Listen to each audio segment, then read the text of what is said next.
अस्सलाम वालेकुम रहमतुल्लाहि व बरकातुहू। मैं प्रिंस याकूब हबीबुद्दीन तुसी, बहादुर शाह जफर का पड़पोतरा, जानशीन आलमगीर औरंगजेब रहमतुल्लाह अलैह, मुतवली और केयरटेकर, औरंगजेब की मज़ार का मुतवली और केयरटेकर की हैसियत से मुल्क में जो आज औरंगजेब की मज़ार को लेकर जो हंगामा हो रहा है, जो फिसादें पैदा हो रही है, उसी सिलसिले में हमने प्रेसिडेंट ऑफ इंडिया को एक रिप्रेजेंटेशन भेजा है। हमने लेटर में प्रेसिडेंट ऑफ इंडिया को औरंगजेब की मज़ार की हिफाजत करने के लिए बोला है, क्योंकि कॉन्स्टिट्यूशन के हिसाब से Asian monuments and archaeology sites and remarks act 19 के मुताबिक इसको तोड़ना या हटाना या नुकसान पहुंचाना गैर कानूनी है। एशियन मॉन्यूमेंट्स के मुताबिक इसकी मज़ार की ड्यूअल ओनरशिप है एएसआई और वक्फ बोर्ड 51 आर्टिकल 51A 104 के मुताबिक इसको किसी किस्म का नुकसान पहुंचाना गैर कानूनी है। इस पूरी फिसाद की जड़ जो है फिल्म छावा की वजह से जो आज देश में माहौल खराब हुआ है, उस पर भी हम जो है प्रोड्यूसर और डायरेक्टर के खिलाफ जल्द जो है केस फाइल करने वाले हैं। और तमाम हिंदुस्तान को मैं ये बताना चाहता हूं कि आलमगीर औरंगजेब रहमतुल्लाह अलैह एक इंसाफ पसंद बादशाह थे, क्योंकि हिस्ट्री के साथ बहुत छेड़छाड़ किया गया है। क्योंकि आप सबको मालूम है, अगर वो ऐसे कट्टरपंथी रहते तो एलोला एजेंटा में आज एक भी, क्योंकि खुलदाबाद से एलोरा एजेंटा 5 किलोमीटर पे है और वहां पर कई मूर्तियां जो हजारों साल पुरानी जो है 100 साल पुरानी मूर्तियां हैं, तो वहां पर एक भी मूर्ति नहीं रहती थी। तो औरंगजेब का जो किरदार था वो किसी मजहब के साथ नहीं था। और सबसे बड़ी बात मैं आपको बता दूं कि औरंगजेब ने हर मजहब का एहतराम और इज्जत की है। उन्होंने सबसे ज्यादा मुगल बादशाहों में सबसे ज्यादा जो मंदिरें दी हैं वो औरंगजेब आलमगीर है।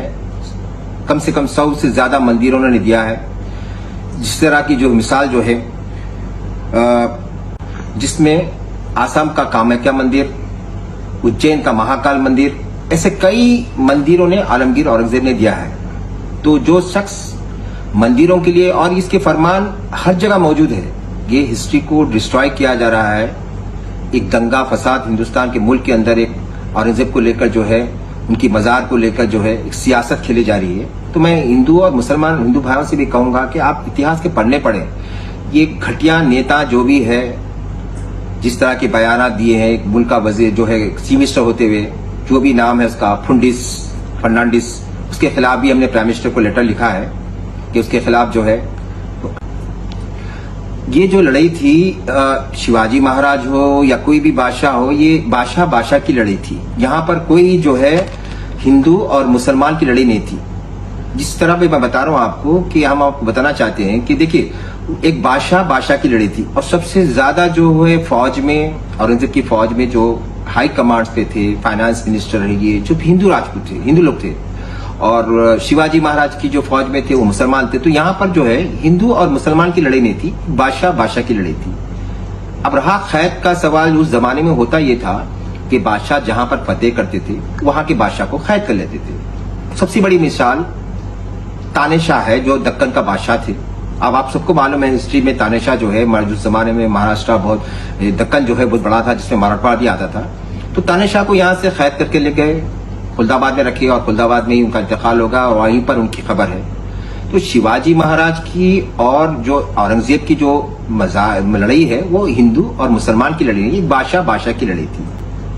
सबसे खास बात ये है कि जब शिवाजी महाराज को कैद किया था, जब तानेशाह को कैद किए थे, बादशाह को जैसे कहते हैं वैसे उन्होंने भी कैद किया है। शिवाजी महाराज ने आजम खान को पूना में अरेस्ट किया, उनकी हथेलियां निकाल दी। ये किसने, हिस्ट्री ने बताया, क्योंकि वो उस जमाने में होता था। फिर शिवाजी महाराज ने ही उनकी खबर, उनका अंतिम संस्कार, उनका इंतकाल होने के बाद जो तदफीन होती है, आजम खान की तदफीन शिवाजी महाराज ने किया है। और शिवाजी महाराज के बेटे जो शाहूजी थे, उनका पालन पोषण किसने किया? औरंगजेब। उनका कन्यादान किसने किया? औरंगजेब ने। और सबसे खास बात, 5000 अशरफियां उनकी शादी में अपनी जेर सरपरस्ती में उनका निकाह, उनका जो होता है हिंदुओं की रीति रिवाज के बाद कन्यादान जो किया है उसमें जो वो थे साथ में, ये इतिहास के पन्नों बताया जाता है। आप उसके बाद उनका कन्यादान किए, उनके 5000 अशरफियां तोहफा दिए, शनाई बजाई गई। तो एक बादशाह इतना कट्टर होता तो एक बादशाह के बेटे को क्यों 18 साल जो है कैद नहीं थी? एक होता था उनकी बीवी जो थी वही उनके पैलेस में थी। अगर ऐसा इतने कट्टर होते तो बच्चे के साथ, शाहू जी के साथ जितना बड़ा जुल्म करते थे वो तो कन्यादान किए। और दूसरी बात, खास बात ये है, जब शाहू जी महाराज औरंगजेब के इंतकाल के बाद बाहर निकले तो सबसे पहले श्रद्धांजलि लेने कहां गए? औरंगजेब की मजार पर। अगर शाहू जी को इतना वो रहता तो क्यों जाते थे बताइए? कि इतिहास के पन्नों में लिखा हुआ है, मेरे पास रेफरेंसेस है। जो हिस्टोरियन लिखे हैं इनके बारे में वो कोई मुसलमान हिस्टोरियंस नहीं है, वो तो हिंदू हिस्टोरियंस है। मेरे पास आप पूछिए, मैं आपको रवाना रेफरेंसेस के साथ, किताबों के साथ आपको रेफरेंसेस देना चाहता हूं, दे देता हूं मैं आपको। कुछ लोगों की वजह से, कुछ पॉलिटिशियन की वजह से आज देश के हालात दिन ब दिन खराब होते जा रहे हैं, क्योंकि उनके एक गलत बयान से एक चीफ मिनिस्टर ओहदे पे रहते हुए, जो भी इनका नाम है, फर्नांडिस जो भी नाम है, जो एक अच्छे जो है पोस्ट पर रहता जो है एक भड़काऊ भाषण देने की वजह से, एक कम्युनल हार्मनी तोड़ने की वजह, उनकी वजह से जो है सेक्शन आर्टिकल 196 से अपने मोदी जी को लेटर में हमने लिखा है कि इनका जल्द से जल्द इनका इस्तीफा लिया जाए, इनको इस्तीफा से पद पे से हटना चाहिए, क्योंकि ऐसे कॉन्ट्रोवर्सी स्टेटमेंट देने से मुल्क के हालात खराब होते जा रहे हैं। और जो लोग औरंगजेब की पुतले पर जो है, उनकी फोटो के ऊपर जो नीचे कलमे तैयबा लिखा हुआ है, जो भी कलमे का लिखा हुआ था, कुरान के आयतें लिखे हुए थे, उस सेक्शन में भी जो है एक मजहब के कॉन्स्टिट्यूशन के हिसाब से किसी मजहब को हर्ट करना ये कानूनी जुर्म है। उसी सेक्शन के मुताबिक इन लोगों को कड़ी से कड़ी सजा दिया जाए, ताकि कोई भी हिंदू हो या मुसलमान हो, किसी मजहब की या कोई कुरान शरीफ हो, कोई कलमा हो या रामायण हो, किसी तरह की जो है हर्ट करने से, ये सिर्फ एक हिंदुस्तान के मुसलमानों को हर्ट नहीं हुआ, ये सारे दुनिया के मुसलमानों के लिए बहुत बड़ी शर्म की बात है। और एक इस्लाम का एक मजहब की जो है तौहीन करने वाली बात है। लिहाजा हमने प्राइम मिनिस्टर को लेटर लिखा है, इनसे